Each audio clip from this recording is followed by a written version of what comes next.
क्या आप भी रोज कंप्यूटर पर वही बोरिंग दोहराए जाने वाले काम करते करते थक गए हैं?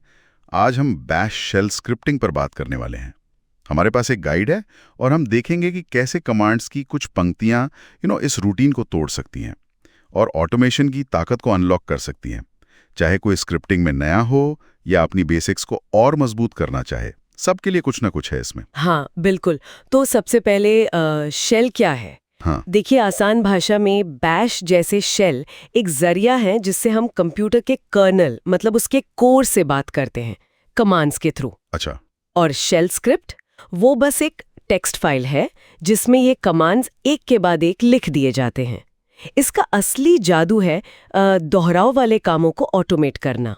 हाँ, जैसे सिर्फ फाइलों का बैकअप लेना ही नहीं, बल्कि शायद हर सुबह कोई रिपोर्ट तैयार करनी हो या कई अलग अलग कमांड लाइन टूल्स जैसे ग्रेप है टेक्स्ट खोजने के लिए, ऑक है डेटा निकालने के लिए या सेड टेक्स्ट बदलने के लिए, इन सब को मिला के कोई मुश्किल काम करना हो।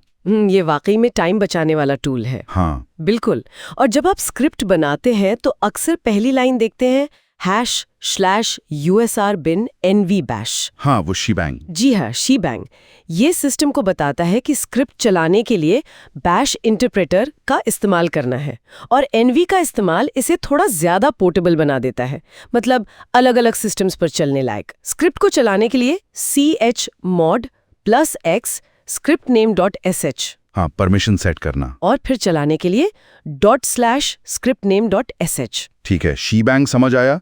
अब variables myvar equals to value तो सीधे लगते हैं, पर ये कोट्स का क्या मामला है? सिंगल बनाम डबल, ये इतना जरूरी क्यों लगता? ये बहुत जरूरी है। यही अक्सर लोग गलतियां कर बैठते हैं। डबल कोट्स के अंदर वेरिएबल जैसे $, वेरिएबल और कमांड सब्स्टिट्यूशन जैसे $, एक्सपैंड होते हैं, मतलब उनकी वैल्यू आ जाती है। अच्छा। लेकिन सिंगल कोट्स के अंदर सब कुछ अक्षरशः रहता है, कोई बदलाव नहीं।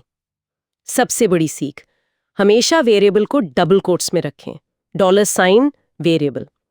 एक आम गलती जो नए लोग करते हैं वो है बिना कोट्स के वेरिएबल इस्तेमाल करना। मैंने खुद एक बार घंटों डीबग किया था, सिर्फ इसलिए क्योंकि एक फाइल नाम में स्पेस था और $, फाइल नाम ने उसे तोड़ दिया था। अरे बाप रे, सच में? हाँ, तो ये छोटी सी चीज बड़े सिरदर्द से बचा सकती है। वाह, ये तो वाकई ध्यान रखने वाली बात है। अच्छा, तो वेरिएबल को सही से हैंडल करना जरूरी है, लेकिन स्क्रिप्ट को असल में स्मार्ट बनाने के लिए उसमें लॉजिक डालना होगा ना? वो कैसे करते हैं? उसके लिए कंट्रोल फ्लो है। शर्तों के लिए इफ कंडीशन देन फे का इस्तेमाल करें। बैश का ज्यादा मॉडर्न और सेफ है, खासकर स्ट्रिंग तुलना या पैटर्न मैचिंग के लिए। ओके। फिर किसी लिस्ट पर काम करने के लिए या गिनती के लिए लूप्स हैं, फॉर आइटम इन लिस्ट या फिर वो सी स्टाइल लूप, फॉर m से i <10, i++। और जब तक कोई कंडीशन सही रहे तब तक काम करने के लिए while कंडीशन, do, done। ये फाइलों को लाइन बाय लाइन पढ़ने या काउंटर चलाने जैसे कामों के लिए बेहतरीन है। हाँ, ये स्क्रिप्ट को काफी पावरफुल बनाते हैं, पर अगर स्क्रिप्ट में कुछ गड़बड़ हो जाए तो, मतलब एरर आ जाए, उसे भरोसेमंद कैसे बनाएं? ये set-eo पाइप फेल क्या बला है जिसे लोग अक्सर स्क्रिप्ट की शुरुआत में डालते हैं? हाँ, वो एक जरूरी चीज है। set-eo पाइप फेल एक तरह का सेफ्टी मोड समझ लीजिए। ये स्क्रिप्ट को ज्यादा सख्त बना देता है। ई का मतलब है कोई भी कमांड फेल होते ही स्क्रिप्ट रुक जाएगी तुरंत। हाँ, तुरंत। यू अनडिफाइंड वेरिएबल को एरर मानेगा, मतलब अगर आपने कोई वेरिएबल बिना सेट किए इस्तेमाल कर लिया तो एरर आएगा। और ओ पाइप फेल ये पक्का करता है कि पाइपलाइन CMD1 CMD2 में कोई भी कमांड फेल हो तो पूरी पाइपलाइन फेल मानी जाए, सिर्फ आखिरी वाली नहीं। ये छोटी मोटी गलतियों को बड़ी प्रॉब्लम बनने से रोकता है। ये सेफ्टी मोड तो अच्छा है, पर क्या कभी ऐसा होता है कि हम चाहें कि कोई कमांड फेल हो जाए और स्क्रिप्ट चलती रहे, मतलब एरर को हैंडल करना हो? बिल्कुल हाँ, कभी कभी हमें एरर को इग्नोर करना होता है या खास तरीके से हैंडल करना होता है। आप या तो उस कमांड के बाद ट्रू जोड़ सकते हैं ताकि वो हमेशा सफल माना जाए चाहे फेल ही क्यों ना हो, या फिर इफ कमांड देन फी से एरर को पकड़कर कुछ और एक्शन ले सकते हैं। अच्छा, ये तरीके हैं। और डिबगिंग के लिए set-x भी बहुत मददगार है। ये हर कमांड को चलाने से पहले प्रिंट करता है। स्क्रीन पर एकदम कमांड्स की बाढ़ आ जाती है, पर उसी में कहीं ना कहीं गलती छुपी होती है। हाँ, वो ट्रेसिंग मोड जैसा। जी। और हाँ, शेल चेक जैसा एक टूल भी है जो कोड में सामान्य गलतियां पकड़ने में बहुत मदद करता है। उसे जरूर इस्तेमाल करना चाहिए। बढ़िया। तो गलतियों से निपटने के तरीके भी हैं। और सुरक्षा, सिक्योरिटी का क्या? स्क्रिप्ट लिखते समय किन बातों का ध्यान रखना चाहिए? सुरक्षा तो सबसे जरूरी है। पहला नियम, बाहर से आने वाले किसी भी इनपुट जैसे कमांड लाइन आर्ग्यूमेंट पर कभी भरोसा न करें। हमेशा उसे वैलिडेट करें, साफ करें। खतरनाक इवैल कमांड से तो बिल्कुल बचें, जहां तक हो सके।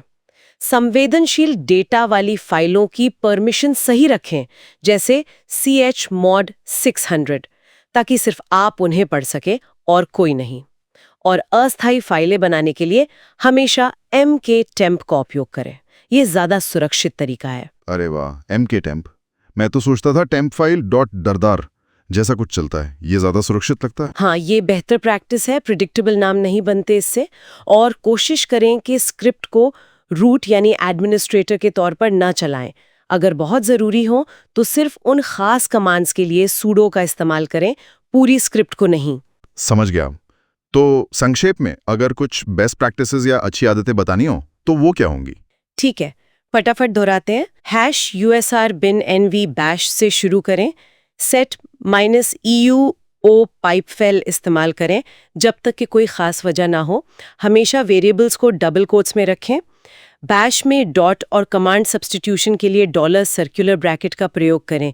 वो पुराने बैकटिक्स बैक्स से बेहतर हैं। फंक्शंस के अंदर वेरिएबल्स को लोकल कीवर्ड से डिफाइन करें ताकि वो बाहर असर न डालें। हाँ, स्कोपिंग के लिए। जी। और कोड समझाने के लिए कमेंट्स जरूर लिखें। और एक और बात, आउटपुट प्रिंट करने के लिए प्रिंटफ अक्सर एको से ज्यादा भरोसेमंद होता है, खासकर जब स्पेशल कैरेक्टर्स हों। अच्छा, प्रिंटफ बेहतर है, ये नोट कर लिया।